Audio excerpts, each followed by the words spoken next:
The baby's cries echoed through the first-class cabin like a siren that refused to stop. Passengers shifted uncomfortably, flight attendants whispered nervously, and frustration filled the air at 30,000 feet. The mother, Emily Preston, a famous tech billionaire, looked helpless. Her 6-month-old daughter, Lily, was inconsolable. Emily had tried everything: milk, lullabies, toys, even pacing down the aisle, but nothing worked. Sweat glistened on her forehead, and her once perfectly styled hair now hung limp. It was supposed to be a peaceful flight from New York to Los Angeles. Instead, it had turned into a nightmare. Across the aisle, in the economy cabin, sat a skinny teenage boy named Jordan, 16 years old, wearing a faded hoodie and carrying an old backpack. He was heading to California for a scholarship interview.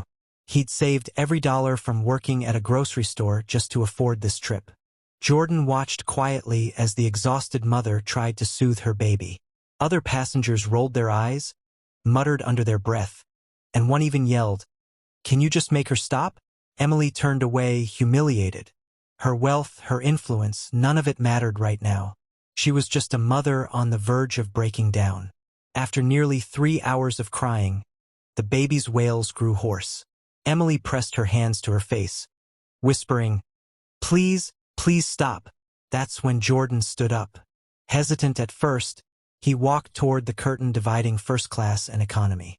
A flight attendant tried to stop him, but Emily looked up, her tearful eyes meeting his. "Please," she whispered. "If you can help, please do." Jordan knelt beside the seat and held out his hands. "Can I try something?" he asked softly. The baby looked at him through watery eyes. Then, as if sensing something gentle, she reached out. Jordan smiled, took her tiny hand, and began to hum. It was a slow, rhythmic tune, a lullaby his late mother used to sing to him when he couldn't sleep. At first, the crying only softened. But within a minute, the plane grew quieter. The baby blinked up at him, then nestled her head against his chest and drifted into sleep. The cabin froze. The mother gasped. Passengers who had been complaining now watched in stunned silence. Emily covered her mouth, tears spilling over. Jordan didn't say anything. He just kept humming, gently rocking Lily while she slept soundly in his arms. Minutes passed before Emily whispered, "How did you do that?" He smiled shyly. "My mom used to sing this song to calm me down when I was little. Guess it still works."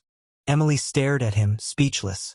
She saw something in his eyes, warmth, patience, and love far beyond his years. When the plane landed, Emily waited for him at the exit. "Jordan, right?" she said. "Please, I want to repay you somehow." He shook his head. "You don't have to. I was just glad to help." But Emily insisted. She asked for his number, and after some convincing, he gave it. What Jordan didn't expect was that a week later, he'd receive a call that would change his life. Emily had spoken to her foundation. She'd heard about his scholarship interview, his financial struggles, and his dream of becoming a pediatric nurse. The next day, she arranged full sponsorship for his education, every expense covered. When Jordan found out, he couldn't believe it. He thought back to that moment on the plane. The crying baby, the exhausted mother, and a simple song that connected two strangers from completely different worlds. He never imagined that a single act of kindness could ripple so far. But sometimes, the smallest gesture, one song, one moment of compassion, can change a life forever.